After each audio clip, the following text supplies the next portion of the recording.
എല്ലാവർക്കും നമസ്കാരം. ആസ്പയറിൻ്റെ പുതിയൊരു വീഡിയോയിലേക്ക് എല്ലാവർക്കും സ്വാഗതം. ഉയർന്ന ക്ലാസ്സുകളിൽ എത്തിയിട്ടും നിങ്ങളുടെ കുട്ടികൾ തെറ്റുകൂടാതെ എഴുതാനും വായിക്കാനും ബുദ്ധിമുട്ടുന്നുണ്ടോ? നിങ്ങളത് ശ്രദ്ധിച്ചിട്ടുണ്ടോ? എപ്പോഴെങ്കിലും കുട്ടികളുടെ ബുക്സ് ചെക്ക് ചെയ്യാറുണ്ടോ?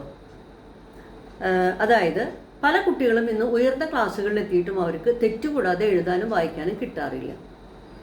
പക്ഷെ പാരൻസിൻ്റെ വിചാരം, പലപ്പോഴും എൻ്റെ അടുത്ത് വരുന്ന കുട്ടികളുടെ പാരൻസ് പറയും അവനൊന്നും പഠിക്കാഞ്ഞിട്ടാണ്, എത്ര പറഞ്ഞാലും ശ്രദ്ധിക്കില്ല, പിന്നെ അങ്ങനെ യാതൊരു തരത്തിലുള്ള ശ്രദ്ധയില്ലാത്തതുകൊണ്ടാണ് ഇത്രമാത്രം തെറ്റുകൾ വരുന്നത് എന്നാണ് പല പാരൻസിൻ്റെയും വിചാരം. ആക്ച്വലി ചിലപ്പോൾ അത് അങ്ങനെ ആയിക്കൊള്ളണമെന്നില്ല. കാരണം ചെറിയ ക്ലാസ്സുകളിൽ പഠിപ്പിക്കുന്ന വാക്കുകൾ ശരിയായ രീതിയിൽ അപ്പം പഠിച്ചാൽ മാത്രമേ ഉയർന്ന ക്ലാസ്സുകളിൽ എത്തുമ്പോൾ അവർക്ക് വലിയ വലിയ വാക്കുകൾ പഠിക്കാൻ പറ്റുള്ളൂ.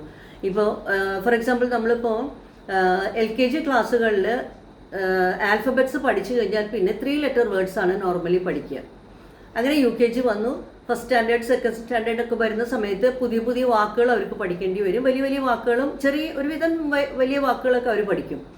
അപ്പോൾ ഉയർന്ന ക്ലാസ്സുകളിലെത്തുമ്പോൾ എന്താ സംഭവിക്കുന്നത്? അവരുടെ വാക്കുകൾ പഠിക്കുന്നതിൻ്റെ എണ്ണം കൂടും, വാക്കുകളുടെ വലിപ്പം കൂടും, അതുപോലെ തന്നെ വലിയ വലിയ സെൻറ്റൻസുകൾ എഴുതേണ്ടി വരും. അങ്ങനെ കുറേ പ്രശ്നങ്ങൾ ഉണ്ടാവുന്ന സമയത്ത് കുട്ടികൾക്ക് ഇതെല്ലാം ബുദ്ധിമുട്ടായിട്ട് തോന്നും. നമ്മൾ പണ്ടും പറയാറില്ലേ, അടിസ്ഥാനം നന്നായാൽ എല്ലാം നന്നാവുമെന്ന്. ഈ അടിസ്ഥാനം നന്നാവാത്തതുകൊണ്ടാണ് പല പ്രശ്നങ്ങൾക്കും. ഇതിന് പുറമെ ചില കുട്ടികൾക്ക് ഈ ലേണിംഗ് ഡിഫിക്കൽട്ടി അല്ലെങ്കിൽ ലേണിംഗ് ഡിസബിലിറ്റിയുടെ എന്തെങ്കിലും പ്രശ്നങ്ങൾ ചിലപ്പോൾ കാണും. അപ്പോൾ അങ്ങനെ വരുന്ന കുട്ടികളെ വഴക്ക് പറഞ്ഞിട്ടോ ബഹളം വെച്ചിട്ടോ കാര്യമില്ല. അവർക്ക് കൊടുക്കേണ്ടത് എന്താണ്? നമ്മൾ നല്ല രീതിയിലുള്ള ഒരു റെമഡിയൽ ട്രെയിനിങ് ആണ് നമ്മൾ കൊടുക്കേണ്ടത്. അതായത് അക്ഷരങ്ങൾ മുതൽ പഠിപ്പിച്ച് കൃത്യമായി വാക്കുകൾ പഠിപ്പിച്ചുകൊണ്ട് അവരെ ഉയർന്ന ക്ലാസ്സുകളിലേക്ക് വരെ എത്തിക്കുന്ന രീതിയിലുള്ള ഒരു ട്രെയിനിങ് ആണത്. അത് ചെയ്തു കഴിഞ്ഞാൽ കുട്ടികളിൽ നല്ല മാറ്റം ഉണ്ടാവും. അപ്പോൾ നമ്മൾ എന്ത് ചെയ്യണം? പാരൻസായി നിങ്ങൾ എന്ത് ചെയ്യണം? കുട്ടികളുടെ പ്രശ്നം എന്താണെന്ന് തിരിച്ചറിഞ്ഞ് അതിനുള്ള പരിഹാരമാണ് ചെയ്യേണ്ടത്. അല്ലാതെ വഴക്ക് പറഞ്ഞിട്ടോ ബഹളം വെച്ചിട്ടോ പിന്നെ അവരെ ഒരിക്കലും നമുക്ക് റെഡിയാക്കി എടുക്കാനായിട്ട് സാധിക്കില്ല. അപ്പോൾ ഇതുപോലെയുള്ള പ്രശ്നങ്ങൾ നേരിടുന്ന കുട്ടികളുടെ പാരൻസാണ് നിങ്ങളെങ്കിൽ നിങ്ങൾ കുഞ്ഞിനെ ഒരു റെമഡിയൽ ട്രെയിനിങ്ങിന് കൊണ്ടുപോകണം.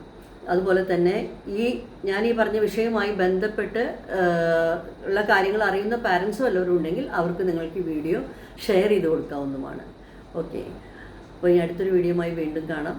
Thank you.